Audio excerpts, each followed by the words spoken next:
वेदस्य वाणिस्तः सुतं मे मा प्रभासी अनेनाधीते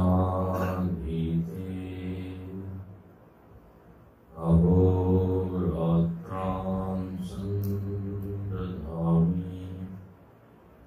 हितं वदिष्यामि सत्यं वदिष्यामि तन्मामवतु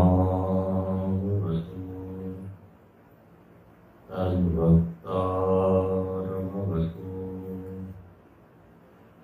भवतु माम्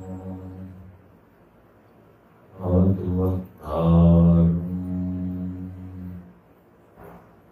भवतु वक्तारम्। ॐ शान्ति शान्ति शान्तिः। समस्त जनकल्याणे निरतं करुणामयं नमामि चिन्मयं देवं सद्गुरुं ब्रह्मविद्वरम् नीलाम्बरश्यामलकोमलाङ्गं सीतासमारूढितवामनभागं पाणौ महासायकचारुचापं नमामि रामं रघुवंशनाथम् अतुलितबलधामं भीमशैलापदेहं धनुजवनकृशालं ज्ञानिनामग्रगण्यं सकलगुणनिधानं वानराणामधीशं रघुपतिप्रियभक्तं वातजातं नमामि। श्रीराम जय राम जय जय राम श्रीराम जय राम जय जय राम श्रीराम जय राम जय जय राम श्रीराम जय राम जय जय राम श्रीराम जय राम जय जय राम श्रीराम जय राम जय जय राम श्रीराम जय राम जय जय राम श्रीराम जय राम जय जय राम श्रीराम जय राम जय जय राम श्रीराम जय राम जय जय राम श्रीराम जय राम जय जय राम श्रीराम जय राम जय जय राम श्रीराम जय राम जय जय राम श्रीराम जय राम जय जय राम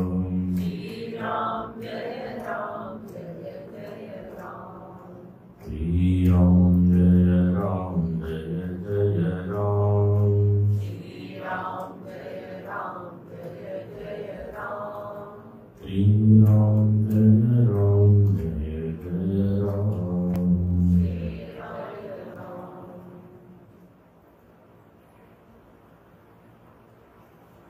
श्री रामचरितमानस के उत्तरकांड में राम राज्य का बहुत ही सुंदर निरूपण हुआ। यह एक आदर्श व्यवस्था है, एक आदर्श राज्य है जहाँ पर जो चीज जैसी होनी चाहिए वैसी है। प्रकृति को जैसा होना चाहिए वैसा है, लोगों को जैसा होना चाहिए वैसा है। जो जिस कर्म में कुशल है उसको वैसा करना चाहिए, यहाँ पर वैसा ही हो रहा है। गीता में भगवान को आग्रह करते हैं दो दो तीन तीन बार, स्वधर्मे धर्म श्रेय परधर्मो भयावह। तो इसको यदि कोई जी रहा है इस पंक्ति को, तो कहते हैं राम जी के राज्य के जो लोग हैं अयोध्यावासी, एक तो अपवाद को छोड़ दीजिए तो आगे चल के जिसने आक्षेप किया सीता जी को, प्रायः सभी लोग निज निज कर्म निरतश्रुति, अपना अपना धर्म या कर्तव्य उसके प्रति उनकी रुचि भी है, निष्ठा है, तदनुसार वो कर रहे हैं। इसलिए समाज में एक आनंद का वातावरण है। धर्म कहते ही उसको है जो जोड़े, जोड़ने की जो वृत्ति है, जोड़ने वाले जितने विचार है वो सब धर्म है, तोड़ने वाले जितने विचार वो अधर्म है। ईर्ष्या, अभिमान, द्वेष, इसको धारण करके कोई आपस में संबंध नहीं बना सकते, टूट जाते हैं। अभिमान आ जाता है तो दूर हो जाते हैं, द्वेष आता है तो दूर हो जाते हैं। तो जो दूर करने वाली वृत्ति है व्यक्ति से व्यक्ति को, वही क्या है? अधर्म है। उसी को आसुरी वृत्ति कह दीजिए, उसी को तामसिक वृत्ति कह दीजिए। तो राम राज्य में इनकी कमी है, इसलिए अनुकूल वातावरण है। लोग कहते हैं भारत में अनुकूल वातावरण हो जाए तो यहाँ बिजनेस, फॉरेन इन्वेस्टर्स आएंगे, बिजनेस बढ़ेगा।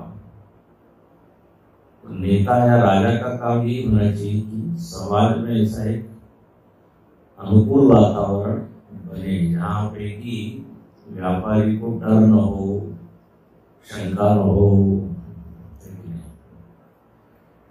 तभी होता है। तो ये एक आदर्श व्यवस्था है, भगवान ने मानो कि एक उदाहरण प्रस्तुत किया। जो गीता में कहा गया है कि स्वधर्म इत्यादि की बात, वो यहाँ पर जीवंत होती हुई दिखाई देती है। इसलिए हमारे स्वामी जी कहते रहे कि रामचरितमानस धर्म की आचरित व्याख्या है। धर्म इन प्रैक्टिकल लाइफ, ये यदि देखना है, सीखना है तो रामायण पढ़िए। गीता में जो बताया है उसको जीने वाले कौन है? तो राम जी। और आप देखिए, राम जी का अवतार पहले हुआ, उसके बाद वही कृष्ण के रूप में आए। तो पहले उन्होंने आचरण करके बताया, फिर बोला धर्मं चरो, ऐसा जो वाक्य आता है, सत्यम वदो, तो ये राम जी के जीवन में दिखता है। और फिर जो है गीता में, इसलिए लोग कहते हैं गीता में जो बोला है वो करना है। आपने खूब सुना होगा, राम जी ने जो किया है वो करो, कृष्ण ने जो कहा है वो करो। तो यहाँ पर बड़ा सुखद ऐसा ये चित्र है। आप कहते हैं बाहर तो सुंदर है, लेकिन बाहर सुंदर तभी होगा जो अंदर सुंदर हो। बाहर जो कुछ भी होता है वो अंतरंग स्वभाव का ही क्या प्रकटीकरण होता है। तो अब यहाँ पर एक आध्यात्मिक बात थोड़ी सी करते हैं, ज्यादा विस्तार तो नहीं, 30वें दोहे के बाद। जैसे बाहर के सिंहासन पर राम जी बैठे हैं, तो जब ते राम प्रताप खगेसा, उदित भयउ अति प्रबल दिनेसा। बोले जब से राम जी का प्रताप रूपी सूर्य उदित हुआ है, तीनों लोग प्रकाश से भर गया। अब एक ये तो उसको बाहर भी देख सकते हैं, और अंतरंग में इसका अर्थ है, क्योंकि आगे लिखते हैं जिनहि शोकते कहो बखानी, प्रथम अविद्या निशान निशान। रूपक ऐसा बांधा है कि जैसे सूर्य का उदय होता है तो अंधेरा चला जाता है, तो भीतर ज्ञान रूपी जो सूर्य है, राम जी किसके प्रति के? तो बोले ज्ञान के, प्रकाश। ज्ञान का प्रकाश, ज्ञान का प्रभाव, ये जब अंतःकरण में सिद्ध हो जाता है, मतलब व्यक्ति को ज्ञान में खूब रुचि आ गई, ज्ञान में स्थित हो गया, तो सबसे पहली बात क्या होगी? प्रथम अविद्या निशा, अविद्या रूपी रात्रि नष्ट हो जाएगी। कालकांड में एक तो बयाती है, मोह निशा सब सो निहारा, देख सपना अनेक प्रकार। मोह रात्रि का है, जैसे सूर्य उदित होता है अंधकार दूर, और भीतर ये राम का प्रताप, राम का ज्ञान, आत्मज्ञान, वो आते अविद्या का नाश। अविद्या और विद्या एक साथ नहीं रह सकती। विद्या अविद्या निहंत ही हो, तेजस तीर संगवत। आत्मवद में शंकराचार्य लिखते हैं, विद्या और अविद्या एक साथ नहीं रह सकती, जैसे प्रकाश और अंधकार। जहां राम का काम नहीं, जहां राम रवि रजनी, तो अविद्या अज्ञान सबका मूल है। मोह सकल व्याधि कर मूला, मन की जितनी बीमारियां हैं, अभी हम देखेंगे आगे आएगा, उसका मूल क्या है? अज्ञान। अब देखिए, दुख के ऊपर लोग चिंतन करते हैं कि जीवन में दुख क्यों है, तो अनेक कारण हमको दिखते हैं, लगते हैं। जीवन में दुख क्यों है? तो बोले धन नहीं है। कोई कहता है कि अभी समय ठीक नहीं चल रहा, 7.5 चल रही है, कोई ग्रह की वक्र दृष्टि है, कोई कहता है पड़ोसी ठीक नहीं है, बहुत सारे दुख के कारण। वो कहता है हमारा पड़ोसी ठीक नहीं, सब एक दूसरे। आइए कारण को देखते हैं, एक पूरी सूची बना सकते हैं, इसके कारण दुख है, इसके कारण दुख। सास के थी बहू के कारण दुख है, बहू के थी सास के कारण दुख है, क्या लड़के के कारण, लड़की के कारण, हजारों कारण आप गिना सकते हैं।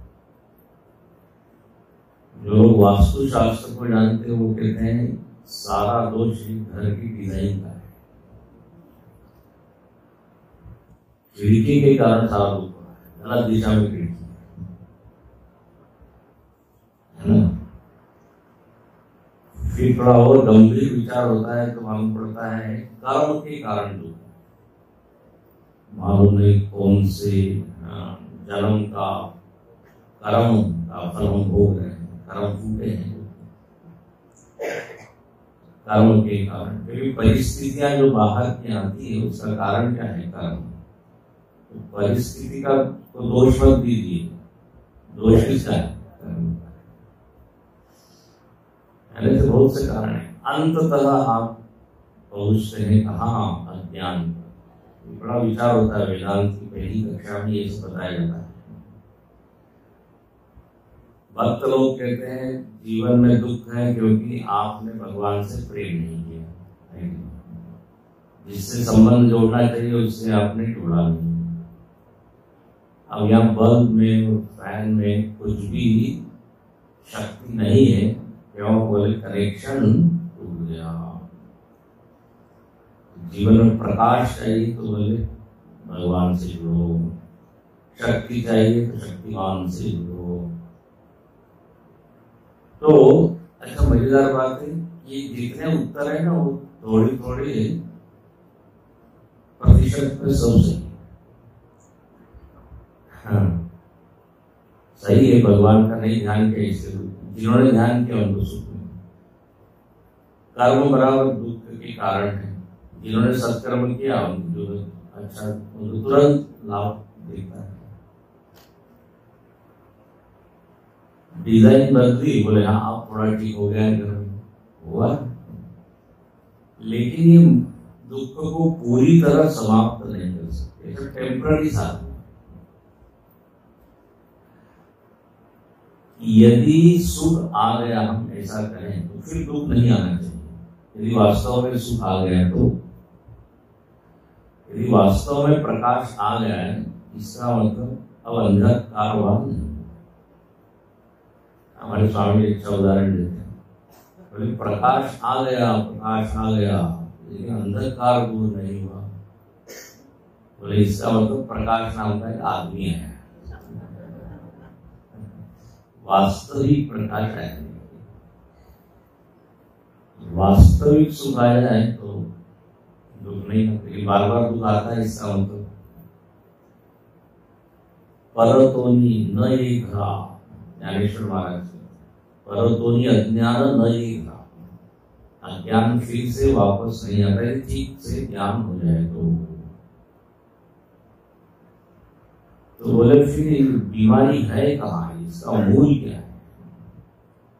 बहुत कर्म हो रहा है, क्यों? तो क्योंकि हमारे में कर्ता भाव क्यों है?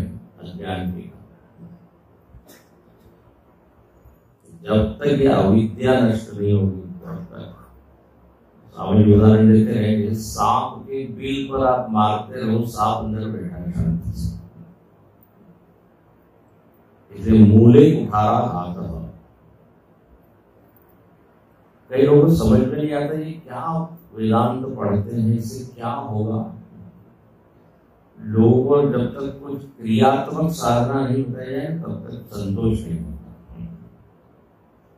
नाक पकड़ो, थोड़ा सीधे बैठो, तब ऐसा कोई कहे तो बोले हाँ ये है कुछ साधना।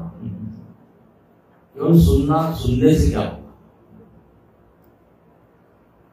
गुरुदेव कहा करते थे कि हम जो है मन के स्तर पे काम करते हैं, मन के स्तर। जो मूल है वो अज्ञान है, वो मन में बैठा है। तो इसलिए बाहर तो बहुत सारे उपाय हैं और उसका फल भी मिलता है, लेकिन शाश्वत उसका साधन चाहिए तो अविद्या नाश। इसलिए ज्ञानेन एव तु कैवल्यम, ज्ञान से ही कैवल्य। सब वाक्य बहुत वेदांत में आते हैं। ऋते ज्ञानात् न मुक्ति, ज्ञान के बिना मुक्ति नहीं। कुरुते गंगा सागर गमनम, व्रत परिपालनम अथवा दानम, ज्ञान विहीनम सर्वमतेन भजति न मुक्तिम जन्मशक्ति। बोले गंगा सागर जाना, जप तप करना, व्रत करना, दान करना, इससे मुक्ति नहीं होगी। तो किसी ने सुना तो कहा स्वामी बहुत अच्छा, आज हम दान देने वाले थे, अब नहीं देना है, क्योंकि आप ही कह रहे हो इससे मुक्ति नहीं होगी। देखो साधन होते हैं, परंपरागत साधन होता है, साक्षात साधन। ये सब साधन ज्ञान के लिए आपको तैयार करते हैं। क्या बोलते हैं, बड़ा प्रसिद्ध वाक्य, अंतःकरण शुद्धि। तो सेवा है, जप है, व्रत है, दान है, ये कंट्रीब्यूट करते हैं, इनकी सबकी भूमिका है। लेकिन जो अंतिम आघात, अंतिम प्रहार, वो क्या है? ज्ञान। देखिए किसी पत्थर को आप तोड़ते हैं तो आखिरी आघात से वो टूटता है, लेकिन उसके पहले 100 बार आपने उसको प्रहार किया, उससे कमजोर हो गए हैं। यदि 100वें आघात में टूटता है, इसका मतलब ये नहीं कि उससे वो टूटता है, उसके पहले आघात होते होते तो ये सारे साधन इसी तरह धीरे धीरे अपनी विकारों को शिथिल करते हैं, कमजोर करते हैं, ढीला करते हैं। फिर जो है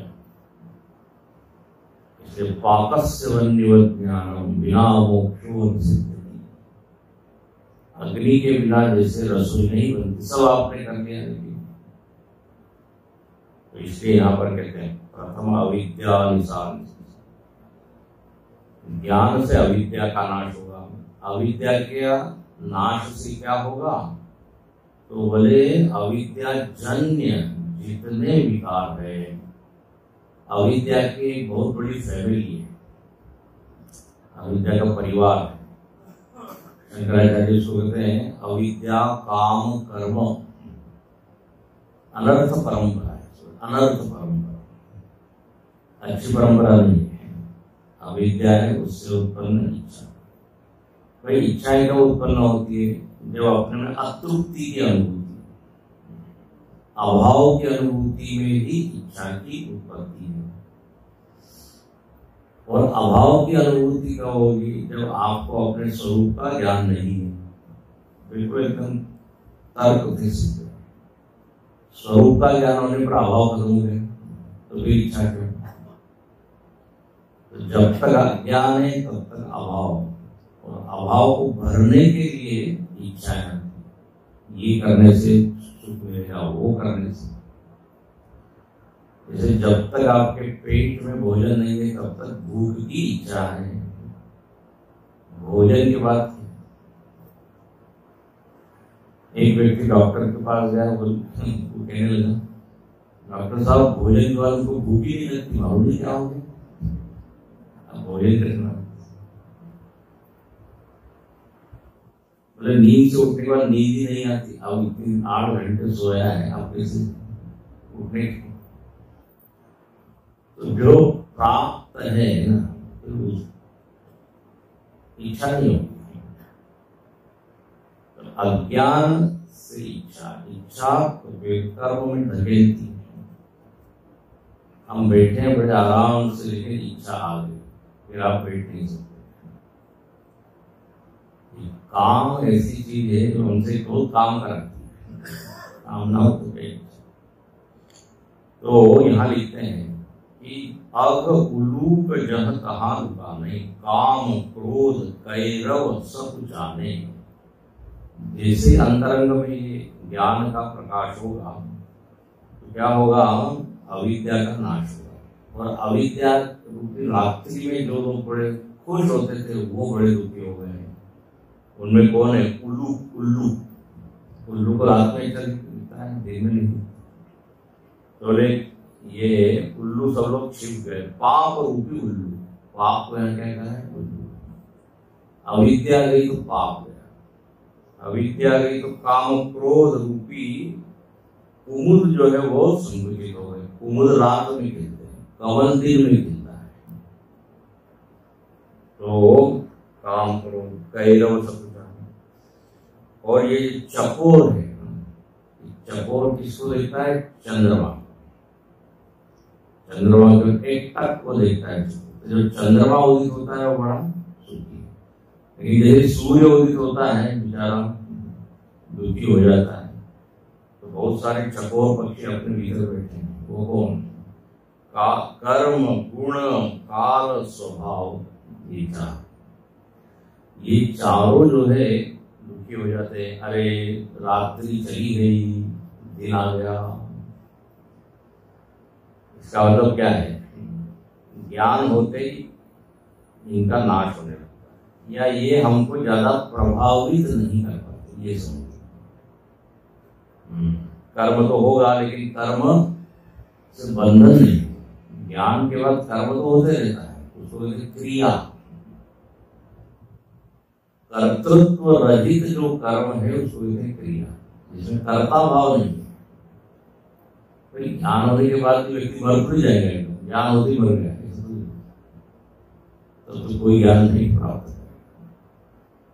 जीवन मुक्त पुरुष भी खाता है, पीता है, चलता है, लेकिन नैव किंचित करोमीति युक्तो मन्येत। इसको कहते हैं बंधन रहित कर्म, क्रिया। इसको शास्त्रों में उदाहरण देते हैं, जैसे जली हुई रस्सी। जली हुई रस्सी दिखती है, रस्सी बांध सकती है क्या? फिर सब कुछ करता है, प्रलपन, विसर्जन, गृहण, उन्मीषण, निमिषण, नपी, लेकिन सब करते हुए भी वो कहता है नहीं वो किंचित करोगी थी। तो इसको कहते हैं कि कर्म बंधन नहीं पैदा करते, वासना पैदा नहीं करते। तो ज्ञान के बाद ये कर्म, जैसे नींद में आप यदि किसी को पैर मार दे तो उसका कोई पाप नहीं होता। क्यों? क्योंकि उस समय आपका कर्ता भाव नहीं है। इसलिए दूसरा व्यक्ति जो है वो बुरा नहीं मानता, वो जो सोया है। लेकिन वही जागृत में करे तो लाख पे लाख चलेगी। कर्ता भाव स्ट्रांग है, मैं मारने वाला हूं ये भाव। तो यहां पर कहते हैं कर्म गुण त्रिगुण, हाँ त्रिगुणातीत हो जाता है। तो त्रिगुण दिखते तो है लेकिन वो आभास, वो गुण बांधते नहीं है। नहीं तो सामान्य व्यक्ति को गुण बांधते हैं। गीता के 14वां अध्याय पढ़िए, सत्व गुण भी बांधता है, रजोगुण भी, तमोगुण भी। सत्वात् संजायते ज्ञानम, सुख संगेन बध्नाति, ज्ञान संगेन चाणग। रजोगुण किससे बांधता है? रजो रागात्मकम विद्धि तृष्णा संग समुद्भवम, इच्छा क्रिया कर्म इनसे बांध देता है। तमोगुण किससे बांधता है? प्रमाद आलस्य निद्रा। तमोगुण आने पे कुछ करने की इच्छा ही नहीं होती। एक होता है प्रमाद, एक होता है आलस्य, दोनों में थोड़ा फर्क है। हालांकि भाई भाई ये दोनों। आलस्य में याद रहता है हमको भी करना है, लेकिन टालने की होती है। अरे अभी क्या है, आखिरी डेट के ऊपर आखिरी घंटे में लोग बिल भरना चाहते हैं, ये आलस्य है। ज्ञान है उनको करना है, लेकिन पोस्टपोन। उसको गीता में लिखते दीर्घ सूत्री, एक शब्द है दीर्घ सूत्री। जब प्रमाद में क्या होता है? प्रमाद में आपको कर्तव्य का याद ही नहीं, भूल गए। अरे तो भूल गया। हम सामने वाला कैसे भूल गए? तो वो कहता है ये मालूम होता कि कैसे भूल गया तो मैं भूलता कैसे? भूला कैसे, यही तो मालूम नहीं है।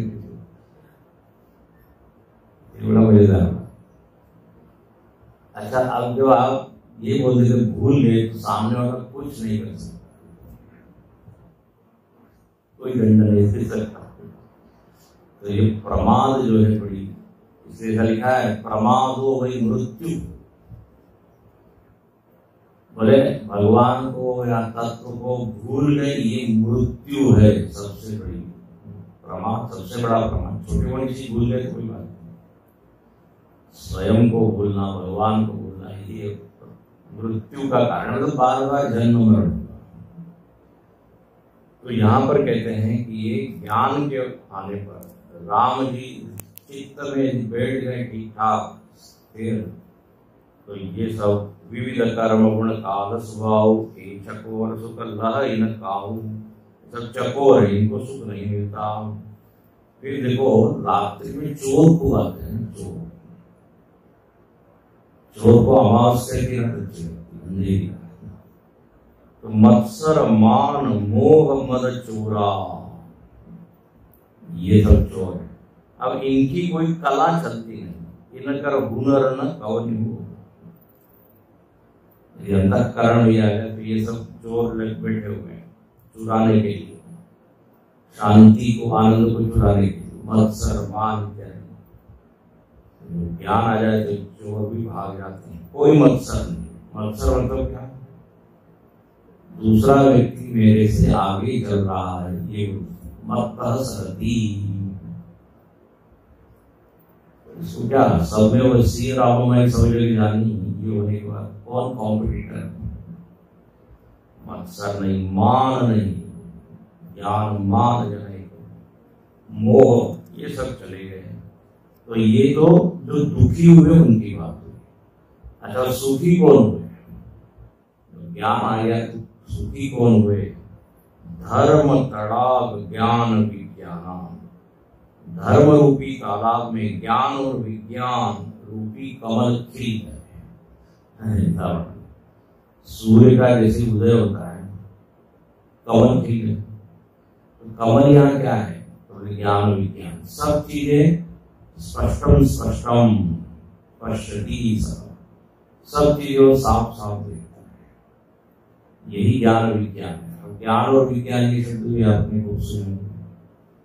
ज्ञान मतलब जानना, विज्ञान मतलब अनुभव करना, विशेष ज्ञान। ज्ञान विज्ञान योग है, एक अध्याय है गीता का। कौन से अध्याय का नाम ज्ञान विज्ञान योग? हमने बोला तो उन्होंने कहा हमको ज्ञान नहीं है इसका।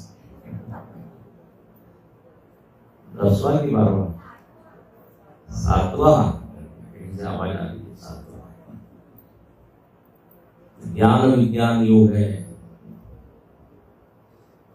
हाँ, यहाँ पे भी है ज्ञान विज्ञान, तो 7वां अध्याय। तो एक होता बौद्धिक ज्ञान, थोड़ा समझ लेना, और दूसरा क्या, उसको एकदम अनुभव कर लेना। जैसे अग्नि का ज्ञान बच्चे को दिया जाता है, अग्नि गर्म है, उसको स्पर्श नहीं करना है, जल जाओगे, लेकिन उसको क्या संतोष नहीं होता। वो इतनी चमकती है अग्नि, एक बार टच कर ही लेता है। जैसे किया, अब क्या हो गया? विज्ञान।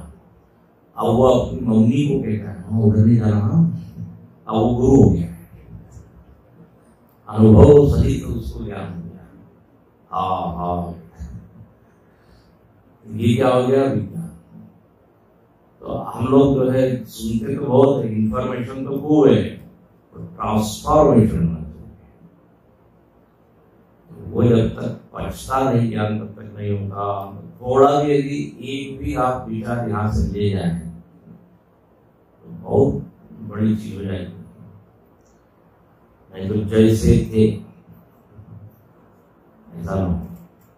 तो कहते ज्ञान विज्ञान बड़े सुखी हो गए। सुख संतोष विराग विगत शोक एक कोक अनेका। ये चकवे है ना, चकवे, ये भी पक्षी, ये शोक रहित हो गए क्योंकि इनको दिन में अच्छा लगता है। ये चकवा चकवी जिसे कहा ना, दिन में मिल जाते, रात में अलग होते।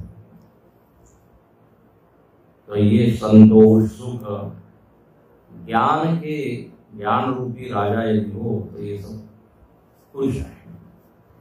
इस तरह बहुत ही सुंदर इसके ऊपर को विचार कीजिए आप। और अंत में लिख देते हैं, यह प्रताप विजा के पुर जब करई प्रकाश, पछिले बाड़ई प्रथम जे कहे ते पावहीन। बोले श्री राम प्रताप रूपी सूर्य जिनके हृदय में आ गया, तो बस पीछे इनका वर्णन किया, अविद्या पाप काम कर्म ये सब खत्म हो जाता। इस तरह एक दोहे में यहाँ पे ये बता। अब चलिए आगे, कहते हैं अब भगवान जो है ना बड़े रिलैक्स है, सब कुछ ठीक ठाक हो गया है, सब अपना अपना काम कर रहे हैं। तो एक बार भगवान जो है बोले जरा घूमने चलते हैं, जरा बगीचे में जाते हैं, बाग में। तो कहते हैं सुंदर उपवन देखेंगे। और कौन थे वहां पे? हनुमान जी के साथ। तो वहां पे देखा सरकारी ऋषि कि भगवान आज ऑफिस में गए नहीं, छुट्टी है, दरबार में जाते हैं तो आज खाली। तो सनकादि उनसे भेंट करने जाते हैं। जान समय सनकादि आए, तीसरे बार भगवान ने देखा सनकादि ऋषि हैं, दंडवत किया भगवान ने और कहने लगे धन्य धन्य मिया, धन्य हो गया संत हमारे घर पधारे। और ये 33 वाला बड़ा सुंदर है। संत संग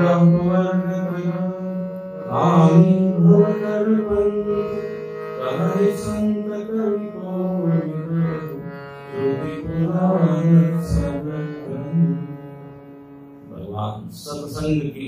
बताते हैं, बोले अपवर्ग में हेतु है।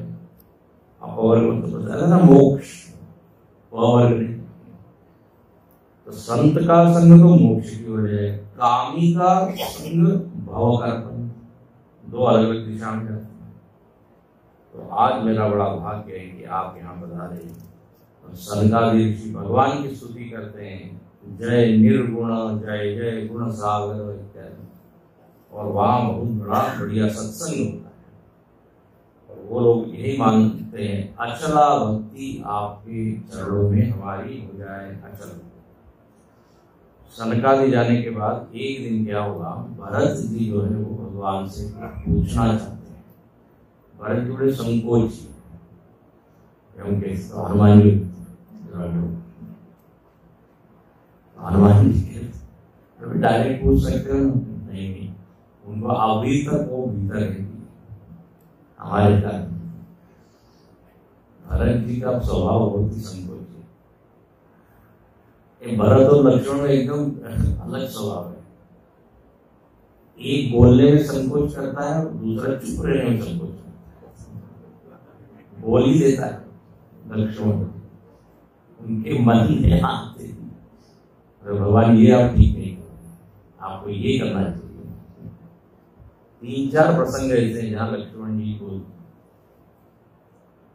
और ये संकोच। तो बोले हनुमान जी कहते हैं कि आप भरत जी को पूछना चाहते हैं, बोले तो बोलिए क्या क्या प्रश्न है। तो आगे चलिए, बोले हमको आप सुना चाहे प्रभु न कर दक्षन कृपा सिंधु गुण ज्ञान विचक्षण संत असंत भेद भुलाए। 36 के बाद 5वीं चौपाई। हाँ, भरत जी पूछना चाहते हैं कि संत किसको कहते हैं और असंत किसको कहते हैं। देखिए भरत जी ये पूछ सकते क्योंकि वो स्वयं संत है। तो बोले मैं पूछना चाहता हूँ यदि मेरे कुछ कमी हो तो मैं वो उसको बढ़ाऊं, और असंतत्व आ गया हो तो उसको मैं निकालूं। तो संत और असंत के लक्षण बताइए। तो यहाँ पर बहुत सुंदर एक उदाहरण के द्वारा भगवान बोलते हैं, बोले संत और असंत का तो ऐसा ही स्वभाव है, जिमी कुठार चंदन आचरण। संत असंतन के मिला।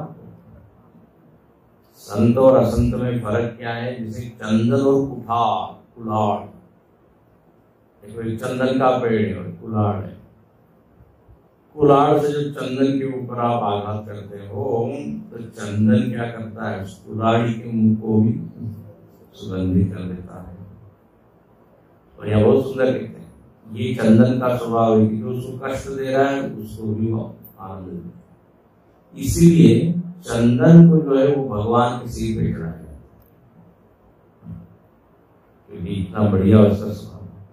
और दूसरी तरफ कुल्हाड़ी जो उसको काट रही है, बोले इसलिए उसका फल उसको मिलता है, गरम गरम करके उसको पीटा जाता है। कैसा ऑब्जर्वेशन, कुल्हाड़ी का तार बनाते तो किसी। तो ताते सुर सीसन चढ़ई जगवल्लभ श्रीखंड से और अनलदायी पीठ तक। ये साफ साफ फर्क। फिर यहाँ पे बहुत सारे लक्षण होता है, विषय अलंपट शील गुणाकर पर दुख दुख सुख सुख देखे। सुंदर, विषयों के पीछे भागता नहीं। गुणाकर, गुणाकर मतलब गुण का भंडार, ये संत है। और दूसरे के दुख में दुखी, दूसरे के सुख में सुखी। प्राय लोग दूसरे के सुख में सुखी नहीं होते, दुखी होते हैं।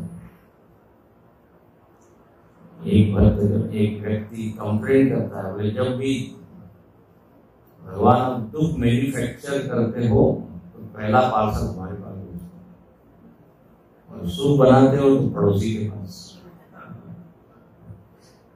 तो पड़ोसी के सुख को देखकर ये सब जो संवेदनशील होता है, कोमल स्वभाव वाला होता है, वो दूसरे के स्वभाव का आकार ले लेता है, दूसरे को जैसा अनुभव होता है। देखिए मन आकार तभी लेगा ना जब वो कैसा हो, पिघला हुआ हो। जैसे सांचे में आप डालते हैं तो आकार कब ले पाता है उस मूर्ति का? लोहा है, सोना है, पिघला हुआ। दूसरे के दुख को देखकर हमारे भी मन दुखाकार हो जाए, ये तभी होगा जब अंतःकरण कोमल है, कठोर हृदय वाला है उसमें। इसलिए हिंदी में एक शब्द आता है सहानुभूति, सह अनुभूति, इनके प्रति हमारी सहानुभूति। मतलब क्या? इनके कष्ट को हम अनुभव करते हैं। तो अब्राहम लिंकन का है एक किस्सा, बड़े अच्छे व्यक्ति थे, अमेरिका के पहले राष्ट्रपति, पहले वाशिंगटन पहले, लिंकन 16। तो लिंकन का बड़ा अच्छा किस्सा। तो बोले वो एक बार जा रहे थे संसद में, उन्होंने देखा एक सूअर जो है वो गिर गया, कहाँ? कीचड़ में। तो वो निकालते कीचड़ में, और उनके कपड़े खराब हो गए। अब ऐसे ही उससे वो कहाँ गए? संसद में। सब लोगों ने देखा क्या होगा, ऐसे क्यों आए? बोले वो रास्ते में वो गिर गया था, उसको मैंने निकाला। ओ बोले आपने उसका दुख दूर किया? तो लिंकन बड़ा अच्छा होता है, बोले मैंने उसका दुख नहीं दूर किया, मेरा दुख दूर किया, क्योंकि उसको दुखी देखे मैं दुखी हो रहा था। ऊंचा तो मेरे दुख को दूर करना है तो उसके दुख को दूर करना है। इसको कहते हैं पर दुख देखे सुख। सॉक्रेटिस जो है वो बड़े बड़े मार्केट के वहां खड़ा है और आनंद में जो है देख रहा है, कुछ खरीद नहीं रहा है। बड़ा दार्शनिक था, कुछ खरीदते नहीं हो फिर भी कैसे खुश? बोले लोग जो है दुकान में से निकलते बड़े खुश होकर, तो उनके चेहरे को देख के मैं सुखी हुआ। ये इतना आसान नहीं है। तो दूसरे के सुख और सम अभूत रिपु विमल विरागी लोभा मर्ष हर्ष, ये सब गुण है। सम है, उसका कोई रिपु ही नहीं है, शत्रु अजात शत्रु है। फिर आगे लिखा है सरलता, शीतलता, मैत्री।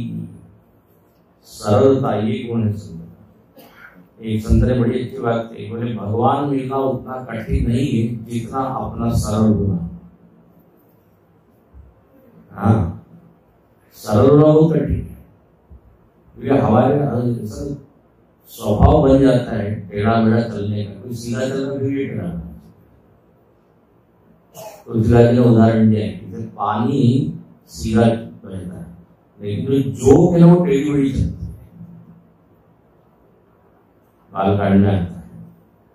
तो सरल होना बड़ा कठिन है, क्योंकि इतने ऐसे हम वातावरण में रहते हैं जहाँ कुटिलता है, बेईमानी है, तो उस अननोइंगली अपने भी आ जाता है। यहाँ कहते हैं संत सब नव सरल सवसन क्षण जीना। नवधा भक्ति में नवी भक्ति शबरी माता को बताइए। इस तरह यहाँ पे संत, फिर असंत के लक्षण बताए। अब असंत के लक्षण तो सबको आपको मालूम ही है, एक्सपर्ट है, तो अनुभव की चीज है। नहीं समझ आप ख्याल है मुझे, तो हम तो असंत है। काम क्रोध मद लोभ परायण निर्दय कपट कुटिल मलाय, ये सब जो असंत के। और एक पंक्ति में पढ़ना चाहूंगा, ये है 39 से ऊपर की। दूसरे नंबर, झूठ ही लेना, झूठ ही देना, झूठ ही भोजन, ये असंत का स्वभाव। झूठ से भरा हुआ हर चीज में। कई बार झूठ बोलने की ऐसी आदत हो जाती, छोटे छोटे झूठ बोलते हैं, वो अपने आप ही कहते। आप गए थे क्या वहां? नहीं गया था। अरे गए थे, आदत ही झूठ से भरा हुआ है। लेना देना झूठ, भोजन झूठ, सब कुछ। तो गुरु जी ने इसके ऊपर एक श्लोक बना दिया, झूठमिदं झूठमद झूठा झूठमुदच्यते झूठस्य झूठमादाय झूठमेवावशिष्यते। पहले भी झूठ, अभी भी झूठ, झूठमय ऐसा है। परद्रोही, परदारत, परधन, पर अपवाद, सब दूसरे का ही उसको अच्छा लगेगा। पर स्त्री, पर पैसा, पराई की निंदा। अरे बोले ये तो पापमय शरीर धारण किया। तो ऐसे 40 किलो में बड़ा अच्छा भगवान बोलते, बोले ये जो असंतों का वर्णन किया ना, ऐसे अधम मनुष्य खलक कृत युग त्रेता नहीं। कृतयुग और त्रेता में तो ये वैरायटी मिलती है। लेकिन द्वापर में कुछ है, थोड़े थोड़े मिल जाते हैं। लेकिन कलयुग में तो झुंड के झुंड कैसे इन लोगों की बहुता है, बहु मेजॉरिटी ऑफ वही कलयुग, वही कलयुग। कलयुग में संत मिलना मुश्किल है। और फिर ये अगली पंक्ति बड़ी प्रसिद्ध है, पर हित सरिस धर्म नहीं भाई, पर पीड़ा सब नहीं। 40 के बाद बोले दूसरे की भलाई करने जैसा कोई धर्म नहीं। इस तरह यहाँ पे संत असंत इत्यादि का वर्णन है। उसके बाद कहते हैं नारद जी हैं। नारद जी बीच से विजिट कर जाते हैं, 2-4 दिन वीकली विजिट होती है सबका। थोड़ा दर्शन करते हैं, भगवान से बात करते हैं, फिर निकल जाते हैं। अब कहते हैं एक बार आ गया, एक बार 42 के बाद एक बार रघुनाथ बुलाए। ये जो प्रसंग है इसको पूर्वजन की था। बोले एक दिन भगवान ने सारे अयोध्या के लोगों को बुलाया, सब बड़े बड़े सब लोग वहां आए। और भगवान कहते मैं कुछ आपको बोलना चाहता हूँ, लेकिन खुले दिल से भगवान कहते हैं यदि मैं कुछ गलत बोलूं ना तो मुझको आप रोक देना। मैं अच्छा बोलूं तो उसको स्वीकार करूँ। जो अनीति कछु भाषो भाई तो मोहि पर जो भय विसरा। अब ऐसा कोई राजा होगा जो बोलेगा कि मेरी गलत नीति है, मैं कुछ गलत बना तो मेरे को रोको ठोको। भगवान कहते हैं जो अच्छा लगे वो ले लेना। यहाँ पर अब ये बहुत सुंदर प्रसंग। और भगवान शुरू करते हैं, बड़े भाव मानुष तन पावा। आध्यात्मिक प्रवचन है, ये राजनीतिक भाषण नहीं है। अध्यात्म की बात करते हैं राजा होकर के। बोले ये शरीर जो है बहुत भाग्य से मिलता है। देवता लोग भी इसके लिए तड़पते हैं। सारे साधनों का धाम है, आप कुछ भी कर सकते हैं। और देखिए समाज में भी देखते हैं हर कोई अपनी अलग अलग साधना कर रहा है। कोई कुंडली जागरण कर रहा है, कोई क्या योगा कर रहा है, कोई प्राणायाम कर रहा है, कोई सिद्धियां प्राप्त कर रहा है, कोई समाधि कर रहा है, कोई सेवा कर रहा है, कोई घंटों कीर्तन ही कर रहा है। कितने ऑप्शन है अपने पास, विकल्प होते हैं। साधना और मोक्ष का एकदम दरवाजा है, बिल्कुल दरवाजे पे आके। लेकिन कई बार हम निकल जाते हैं दरवाजे से आगे, मिस कर जाते हैं मोक्ष कर द्वारा। और बोले जो लोग मोक्ष के लिए कम से कम कुछ प्रयत्न कर रहे हैं तो भी ठीक, जो नहीं प्रयत्न करते हैं बोले वो तो इतनी बढ़िया अपॉर्चुनिटी अवसर को खो रहे हैं। यही तन कर फल विषय न भाई। बोले इस शरीर का फल केवल बस खाना पीना सोना यही नहीं, ये तो बहुत ही इनके ऊपर इसको 7 दिन प्रवचन होता है। अभी बम्बई में हमने लिया था पूर्वजन गीता। तो इस शरीर का फल केवल यहाँ तक लिखते हैं कि स्वर्ग में जाना भी इस शरीर का प्रयोजन नहीं है, तो वो भी कैसा है काल। तो यही तन कर फल विषय न, वही चीज खा रहे हैं पी रहे हैं कर रहे हैं जो पीछे की सुनाते हैं। कोई व्यक्ति पान ही पान चबा रहा है, पान का मुंह। अरे बोले इतने हरे पत्ते तुमने खूब चबाए पिछले जन्मों में, पशु शरीर, फिर वही चबा रहे। बड़े नहीं फर्क है, उस समय बिना कत्था और चूना सुपारी लौंग वो सब थोड़ी था, ये तो मनुष्य शरीर में ही आनंद लेना, तो उसके लिए परम पुरुषार्थ मतलब ये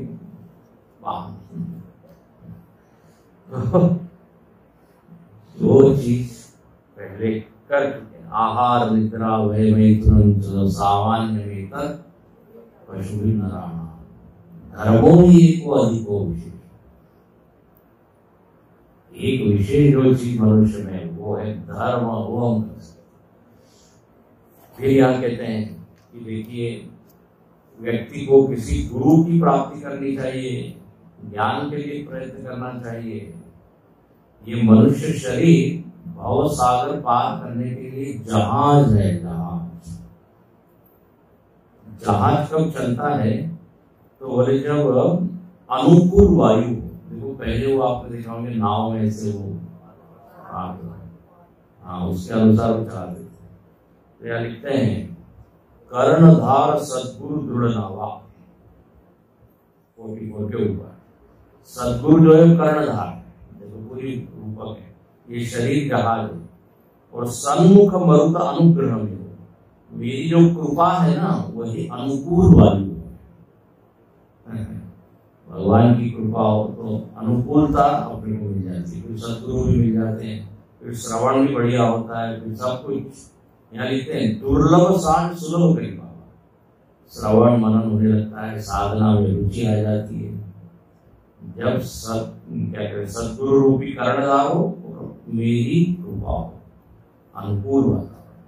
अच्छा, इतना सब होने पर भी यदि कोई नहीं ये कर रहा है, मतलब गुरु भी मिल गए, सब अनुकूलता है, तो बोले ऐसा व्यक्ति बहुत कठोर बात की, यहाँ आत्महत्यारा है। 44 जो न तरे भव सागर नर समाज सो कृत निंदक मंदमती आत्मा। सारी चीज है और फिर भी आत्मा की ओर ध्यान नहीं दे रहे हैं, तो ये आत्महत्या है। देखो हत्या किसको कहते हैं? हत्या मतलब क्या? सामने वाले का अस्तित्व खत्म कर देना। तो आत्महत्या मतलब आप आत्मा के अस्तित्व की ओर ध्यान नहीं दे रहे। आत्मा को मार तो कोई सकता नहीं है, ये आत्महत्या शब्द से गलत है। तो आत्महत्या का लक्ष्यार्थ क्या है? आत्मा की महिमा को न जानना, उसकी ओर न देखना। महाभारत इत्यादि में कहा है, कोई महापुरुष, कोई बड़ा व्यक्ति बैठा है और आप उसको प्रणाम नहीं कर रहे हो, आप आदर नहीं कर रहे हो, तो आपने उसको क्या किया? मार रहा है। मतलब उसके अस्तित्व को आपने पहचाना ही नहीं ना, उसको एक्नॉलेज नहीं किया, उसको जाना ही नहीं, तो as good as dead, मृत ही। तो ये आत्महत्या शब्द ईशावास्योपनिषद में ये के चात्महनोजना असूर्याणाम ते लोका अंधेन तमसा होता तालं से प्रेत्याविरच्चन्ति ये के चात्महनोजना। यदि आपने नहीं सुना है तो आप सुन सकते हो, अवेलेबल है। कहाँ? चिन्मय मिशन नासिक, यूट्यूब। अभी ईशावास्योपनिषद के ऊपर शांकर भाष्य के साथ प्रवचन ये थे, तो वो रिकॉर्ड है। तो शंकराचार्य जी तो बहुत बढ़िया भाष्य है, उसको जरूर सुनिए ईशावास्योपनिषद। तो उसमें देखो तुलसीदास जी ने पहले लिखा है, नाना पुराण निगमागम सम्मतम रामायणे निरंतरम वैतन्यतोपि। सब दूर से लोग थॉट्स किए हैं, विचार किए हैं आत्मा। और यहाँ पे कहते हैं इसलिए व्यक्ति को जितना जल्दी हो सत्संग करना चाहिए, ज्ञान प्राप्त करना चाहिए। बोले सत्संग मिले इसके लिए क्या करें? बोले पुण्य करो, पुण्य पुण्य बिनु मिल न सकता। 44 के बाद छठी चौपाई। पुण्य तो यदि आप करते हैं तो अपने आप ऐसा कुछ सहयोग बनेगा कि संत आपके जीवन में। इस तरह यहाँ पर बोल दिया। और भगवान कहते हैं मेरा एक आपको रहस्य बताता हूँ 45 में। एक रहस्य मेरा क्या है, शंकर भजन बिना नर भगति न पावई योगी। शिव जी की भक्ति की बिना तुमको मेरी भक्ति नहीं मिलेगी, इसलिए शिव जी का द्वेष मत करो। यहाँ पर इसका आध्यात्मिक अर्थ ऐसा होता है, शिव जी जो है गुरु रूप है, बिना गुरु की भक्ति किए मेरी भक्ति नहीं होती, इस तरह। और फिर भक्ति के ऊपर बहुत ही प्यारे प्यारे विचार यहाँ दिए। और देखो भक्ति में क्या प्रयास है, प्रेम करने में क्या प्रयास है, जोग नमक जप तप उपवास।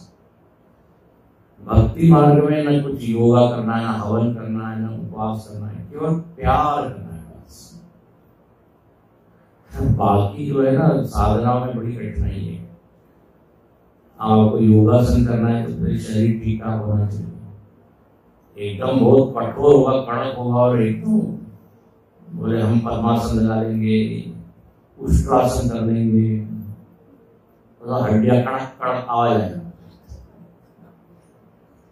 एकदम करेंगे तो नुकसान ज्यादा होगा। बड़ी फ्लेक्सिबल होना चाहिए। लोग जो है क्या कहते हैं, अब बस रिटायरमेंट के बाद हम योगा क्लास ज्वाइन करेंगे, अब 40 साल तक एक जैसे बैठे रहेंगे और अचानक वो योगा क्लास। और पहली इंस्ट्रक्शन होती है, हाँ अब अपने हाथ से पैर के अंगूठे स्पर्श करो, झुको, कभी झुका नहीं। एक व्यक्ति ने कहा कि भगवान यदि चाहते हैं कि हमारे हाथ से हम अंगूठे को छुए तो भगवान अंगूठे को घुटने में देते, समझ में भगवान ने दिया। और एक व्यक्ति झुका हुआ था, उसने कुछ चीज उठानी है क्या जमीन से, अभी झुका हुआ उठा लेता हूं, फिर से झुका। तो योगा करने के लिए पहले थोड़ा शरीर ठीक ठाक चाहिए, अचानक नहीं होता। बीमार हो तो नहीं कर सकते, लेकिन आप भगवान का नाम तो बीमार हो तो भी कर सकते। तो यार सरलता बता। हवन करना है, अब हवन के लिए लाइए सब सामान, हाँ फिर बैठिए 3 घंटे, धुआं जाता है। तो ये कठिनाइयां है सब, लेकिन सरल स्वभाव न मन प्रलाई यथा लाभ संतोष। यहाँ पर कहते हैं जो भक्त है वो हमसे प्रेम करता है, उसका स्वभाव सरल होता है, इसे भक्ति मार्ग में ज्यादा प्रयास नहीं। ऐसा यहाँ बहुत सुंदर सारे विचार किए। अब आप अभी तो हम जैसे वो गाय जुगाली खा लेती है ना, अभी हम कभी फटाफट खा घर जाके आप उसको फिर से जुगाली करना। तो एक एक विचार, अब जो मुख्य इस प्रसंग को आप पढ़ नहीं सकते। कहते हैं जब इस तरह से सुंदर विचार भगवान के सुने, सारे अयोध्यावासी प्रसन्न हो गए और कहने लगे जनन जनक गुरु बंधु हमारे कृपा निधान प्राण दे, आप तो हमारे माता पिता गुरु सब कुछ है, तुम्हें माता पिता तुम्हें। इस तरह यहाँ पर ये संक्षेप में 2-3 भागों में ये पूर्वजन गीता का प्रसंग। निज निज घर सब अपने अपने घर चले गए।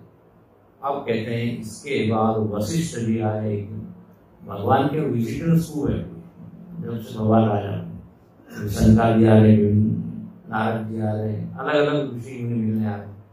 वशिष्ठ जी आए, वशिष्ठ जी ने भी भगवान से भक्ति मांगी, बोले मैं पूरे टाइम बस पूजा ही करते रहा, हाँ ये पूजा करो वो हवन करो, पौरोहित्य कर्म करते रहा।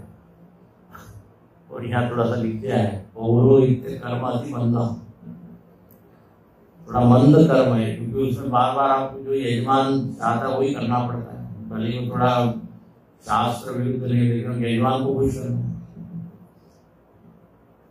पुरोहित मतलब क्या होता है, जो पहले हित बताए, पूरा हितम भक्ति पुरोहित। यजमान को होता है इस स्थिति में यदि आप ये पूजा करोगे तो लाभ होगा। अब पुरोहित मिलते नहीं आजकल, इसलिए अपने आप पुरोहित कोर्स शुरू किया। पूजा पाठ, क्योंकि जितना आदर मिलना चाहिए उन लोगों को मिलता नहीं, बोले अभी छोड़ देते हैं। हमारे पिताजी करते थे, हम नहीं करते, है ना, परंपरा से विच्छेद हो गया। गुरुदेव कहते हैं हर परिवार में एक पुरोहित होना चाहिए। पुरोहित मतलब रिलीजियस एडवाइजर, हर चीज का एडवाइजर होता है ना। तो धर्म के मामले में एक कोई सलाह देने वाला। तो वशिष्ठ जी ने किया पूरा, लेकिन बोले मुझको आपकी भक्ति हो वो सब करने के समय नहीं,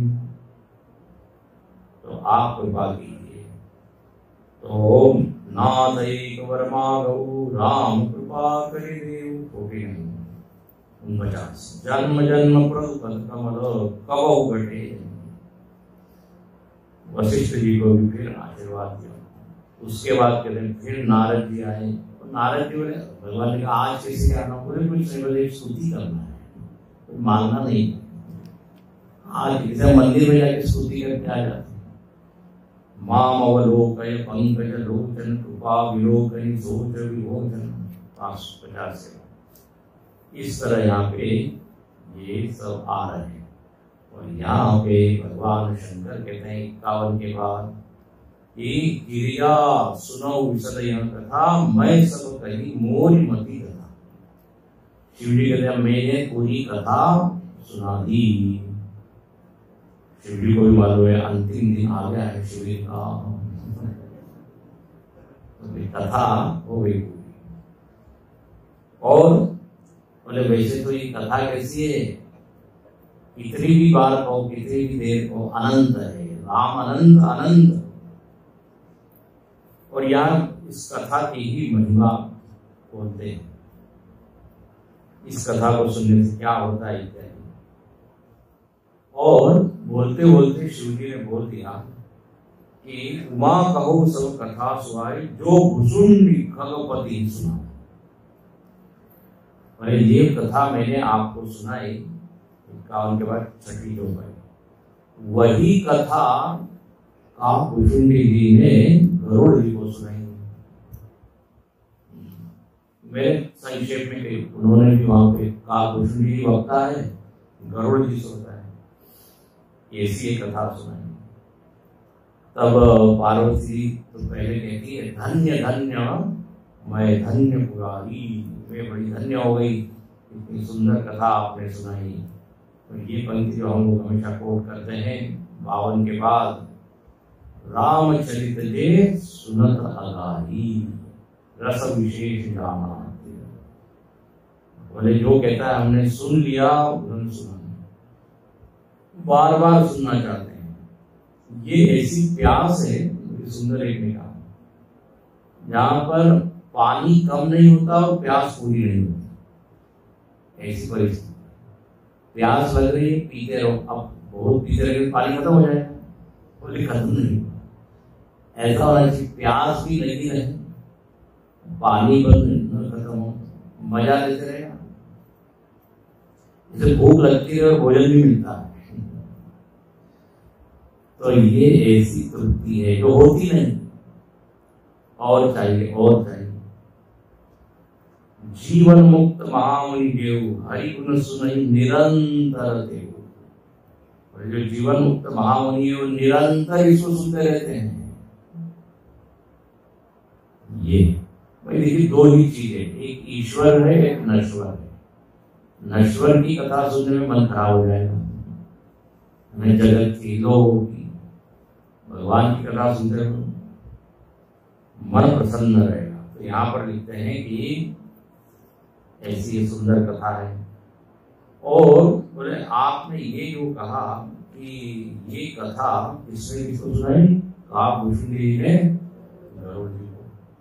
बोले ये प्रसंग में जरा सुनना चाहती हूँ, ये कैसे क्या हो। एक कौवा सुना रहा है किसको, गरुड़। गरुड़ जी कौन है, विष्णु जी के वाहन, इतने बड़े। और काग पक्षी को मालूम क्या है, चांडाल पक्षी। तो राजू कुटी तो उसने कैसे क्या सुना 54वें के बाद देखिए, यह प्रभु चरित पवित्र सुहावा, कहो कृपाल काग कह पावा। कौवे के ने ये सुना, बोले ये इतिहास में मैं सुनना चाहती हूँ। और पार्वती जी ने आपने ये काग उसमें से आपकी भेंट करो। तो यहाँ पे शिव जी सुनाते हैं, बोले ऐसा है जब दक्ष के यहाँ तुमने देह को जला दिया था, पुरानी कथा याद करो। हाँ बोले तब तो मैं अकेला था, तो मैं इधर उधर घूमता था। और किसके लिए घूमता था? कहीं सत्संग हो रहा है क्या सत्संग? तो मैं एक नील पर्वत पर पहुंचा तो वहां देखा क्या चल रहा है, कथा चल रही है। कौन सुना रहा है? एक काग शरीरधारी वक्ता है और बहुत सारे पक्षी वहां बैठे हैं, वो सब सुन रहे हैं। और मुझको बड़ा अच्छा लगा, लेकिन वो कौवा जो है पक्षी की भाषा है, पक्षी की भाषा में बोलते। तो शिव जी कहते हैं मैं भी पक्षी बन गया, हंस बन के वहां बैठ गया। देखिए ये है शिव जी। कथा सुनने के लिए इतने बड़े देवों के देव महादेव क्या बने? पक्षी, कथा रसी। और शिव जी ने क्या देखा? बोले वहां बहुत सारे पक्षी बैठे हैं और वृद्ध विहंग कहा है, सारे वृद्ध पक्षी ज्यादा है। कथा में देखा वृद्ध पक्षी बहुत ज्यादा है। यही परंपरा आज भी चल रही है। सारे शिविरों में 70 नॉट आउट, 80 नॉट आउट।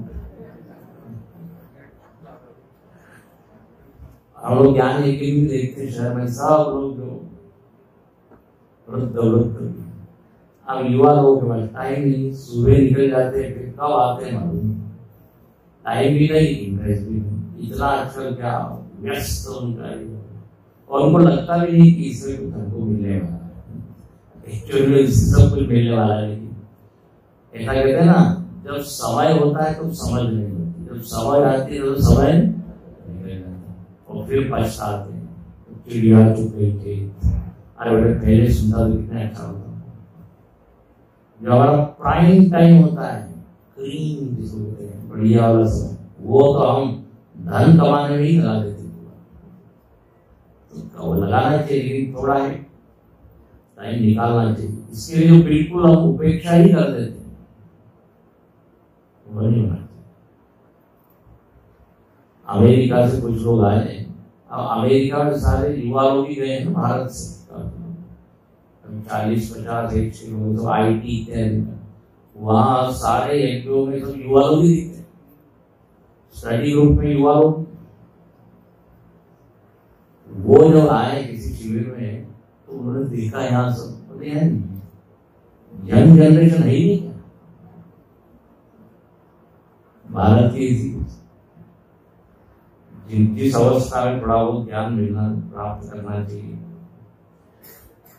तो देखो बोले परंपरा पुरानी है, आप इसलिए भी सुना देते वृद्ध हो गया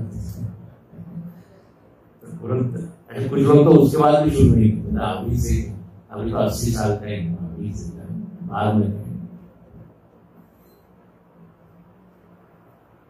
करना चाहिए। तो यहाँ पर देखा, सुनाते हैं शिव जी, ये काकभुचुंडी जी का जीवन एकदम साधना में है। वहां पे 4 पेड़ हैं, तो 4 पेड़ के नीचे 4 तरह की साधना है। पीपर तरु ध्यान सो धरई, जप यज्ञ पाकरी तर करई। ये है 56 के बाद, उसको आगे देखेंगे हम। बोले पीपल का पेड़ है, उसके नीचे ध्यान करते, बोले मेडिटेशन रूम हमारी क्या है? पीपल का पेड़। पीपल करो ध्यान, फिर जाप यज्ञ पाकरी, पाकर के पेड़ के नीचे जप यज्ञ करते हैं, और आम के छाया के नीचे मानसिक पूजा करते हैं, और हरि भजन को छोड़कर उनको कोई दूसरा काम नहीं। ऐसे ये काम शुरू। फिर शाम को सत्संग करते, तो ये होना चाहिए अपने दिनचर्या में, सुबह ध्यान, फिर जप, फिर पूजा, फिर सत्संग।